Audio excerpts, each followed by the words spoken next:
lagi di ngos-ngosan, ngopi santai bareng Mbak Yus. Hai, apa kabar? Wah, lama nggak ketemu kita ya, nggak jumpa sama ngos-ngosan. Gimana kabarnya para ngoser? Baik-baik kan? Mbak Yus, alhamdulillah baik. Dan lama tak bersua soalnya lagi ada urusan.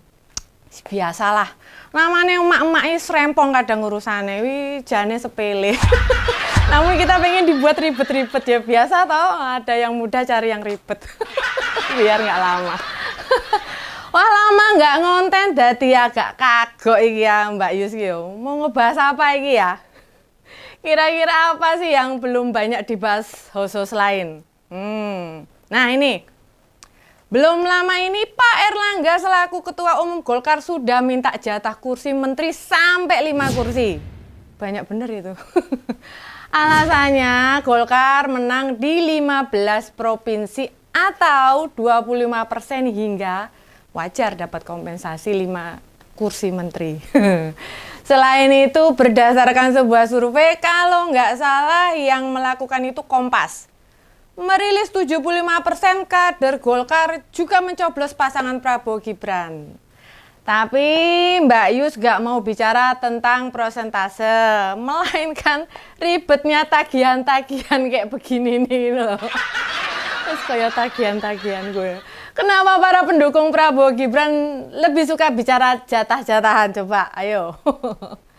Sekelas Golkar minta jatah, udah pasti disusul Demokrat sama PAN juga itu. Belum lagi Gerindra. Sebagai partainya Pak Prabowo lah, nanti belibet toh. Sebagai partainya Pak Prabowo dapat berapa? Dengan prediksi kursi menteri ada sekitar 30-an, ditambah 4 Menko. Ya toh? Lalu ada 13 menteri. Itu artinya ada 47-an kursi yang bisa diisi para pendukung. Jika Golkar minta 5, lalu Gerindra dapat 7 kursi. Kemudian PAN sama Demokrat masing-masing 3. Nah, sudah 18-an toh. Belum pendukung lain, kayak relawan, individu, bisa separuh lebih bakal isinya pendukung itu ya toh. Belum lagi mesti mengakomodir suara dari Mas Gibran juga. Oh iya, ada partai yang nggak dapat kursi Senayan, bisa jadi mereka juga minta jatah itu. Kan ada PBB, bisa mendorong Pak Yusril jadi Menteri Kehakiman lalu Jaksa Agung. Lalu ada Pak Fahri Hamzah dari Gelora, bisa untuk kursi Sekretaris Kabinet atau Menteri Dalam Negeri. Nah, ada pula PSI, itu ketua umumnya bisa jadi Menpora. Kan sebelumnya sudah pengalaman urus Persis Solo. Beberapa waktu lalu memang sempat beredar nama-nama calon menterinya Pak Prabowo. Kenapa sih yang berkembang isu-isu? Alah isu-isu, bener lah isu-isu bagi-bagi kursi menteri. Isu minta jatah menteri, bukan bagi-bagi sembako atau bansos seperti awal tahun. Coba, kenapa? Padahal yang dibutuhkan rakyat sekarang ini, ya soalnya harga-harga sembako turun gitu loh. Yang dibutuhkan sekarang tuh harga-harga sembako yang turun. Meski puasa, kan rakyat kayak Mbak Yus ini loh, butuh nabung. Soalnya besok itu butuh mudik atau pulang kampung. Setelah mudik kelar, ganti urusan tahun ajaran baru juga. Nah, yang kayak gini bukannya jadi perhatian penting ya? Penting banget.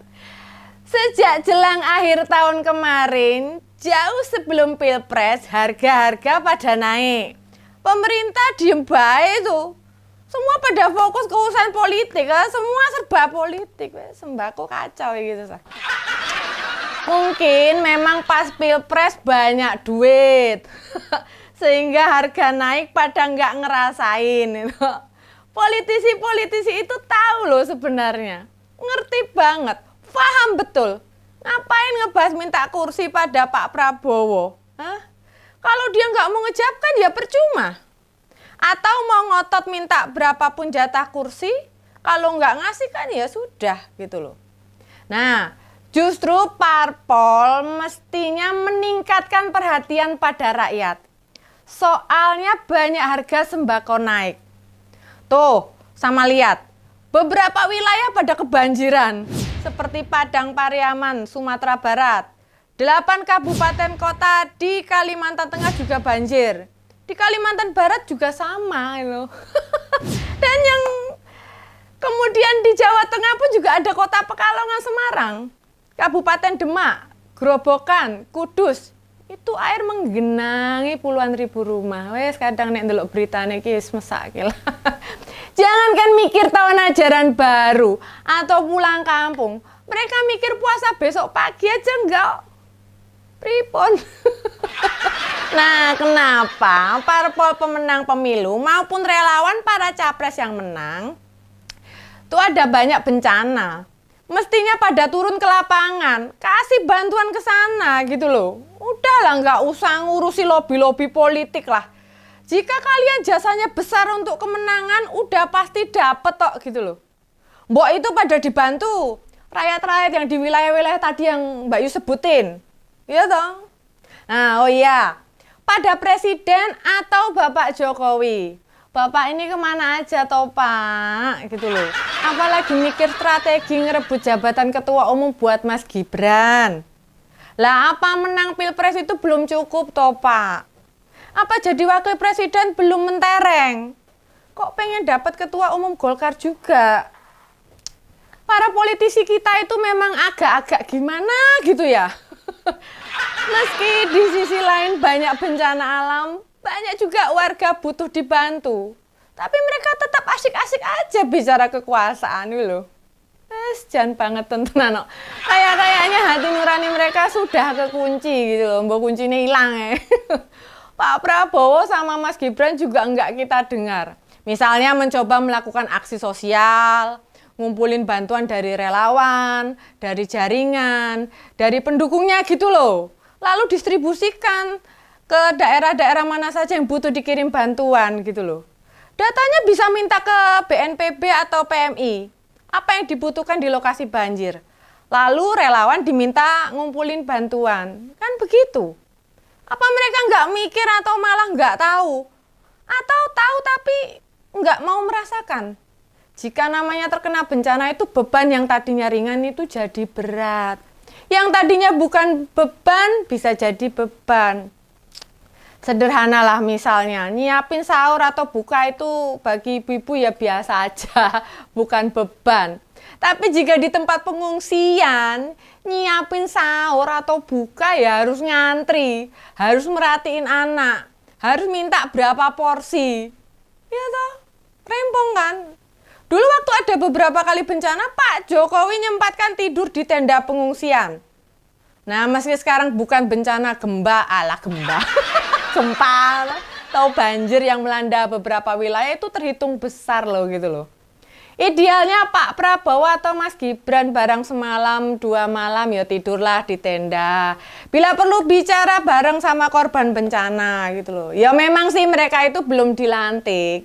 Tapi itu buat menunjukkan empati, kepedulian, ikut merasakan. Itu jadi hal yang penting gitu loh. Tapi apa ya mereka mau? Orang-orang terdekat mereka usul saja ya nggak berani. Atau ya ngerti ya bakal percuma, ngusul pun ya percuma. Gini loh, rakyat itu butuh ditemani. Butuh ngelihat para pemimpin dan calon pemimpin turun ke bawah. Sementara stop dulu lah bicara soal jatah-jatahan kursi menteri gitu loh. Rebutan dapat alokasi kabinet, perebutan kuasa ketua umum partai. Apa enggak risih toh bicara kekuasaan di saat rakyatnya menghadapi bencana? Tolonglah nih Pak Presiden, tolong dibantu. Ya segitu dulu ngos-ngosan ngopi nih santai bareng Mbak Yus, kita ketemu lagi di ngos-ngosan selanjutnya. Bye!